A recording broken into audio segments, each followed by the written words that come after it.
Caylie Kotlowski with us here on Wisconsin.golf. A hole-in-one in the final round of the Wisconsin State Women's Open, hole number 16. Caylie, walk us through it. What did you see? What did you hit? So I just walked the hole. It was a lot farther than yesterday. It was about, 164? I'm like, okay, the wind's towards our back. I was thinking 6-iron, choked down a little bit. Just hitting nice and easy just to try to place it on the center of the green, not try to go for the pin because it was on the left side. So I just hit an easy 6-iron. I'm just watching. I'm like, okay, that looks pretty good. I need to slow down just a tad. It one hopped, and I looked back at Elise. I'm like, did that just happen? They're yelling down there at the green, and I'm like, that did not just happen.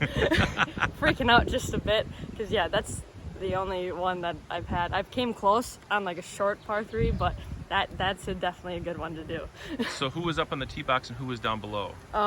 Both of them were, my mom and my grandpa were down below. Okay. Yeah, so they're both down below. Okay. Yeah, they just start screaming. Wow. Yeah. Wow. Yeah. And have you ever had one before? No. Any close? Like maybe 6 inches. Really? Like on like less than 100. Yeah. So like this one's pretty good. It was, and in the final round of this tournament. Yeah, and it's on a card too. Yes. Yes, that's Yeah. even better. That's right. Yeah. And then you showed, when your mom showed me the adventure you had on a previous hole. Yeah. So golf does even out. I mean, tell me about what happened on, was it 14? No.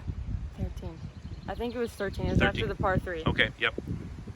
Whatever the hole is after the par 3. Okay.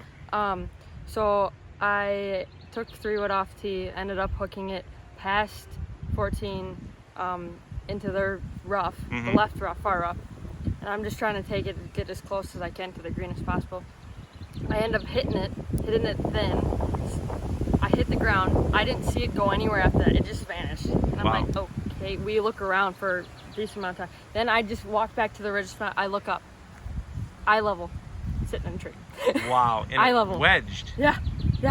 And it just sits there. I'm like, oh, that's fun. But I saw in the video that your mom showed me, Ed Elsner, the rules official, was out there and helped you. Told you had a certain amount of time you could wait Correct. for it to fall. Yeah. Did you think it was in a position to fall? Yes. Really? It kept moving. It kept itching. Once, because it was a tree, it had two, what are they? 2 branches? Yeah. And it was just going back and forth. Once a big gust of wind came, it just went back and forth. And it was just inch in there. And then I was giving it one last chance because I was giving it one last chance before I picked it up. Yeah. And it just dropped. Wow. And I'm like, I can't touch that. No. I'm like, oh my God. Wow. So what did you make on the hole? Bogey. Bogey? Yeah. What a good bogey. But honestly, that's a pretty good bogey. That's a really good bogey. That's a pretty good bogey. A better bogey than a hole-in-one, almost. You know. So, all in all, it was a pretty fun week, a memorable week. Yes. I definitely will remember this run or this week. Awesome. Caylie, great job. Thank you.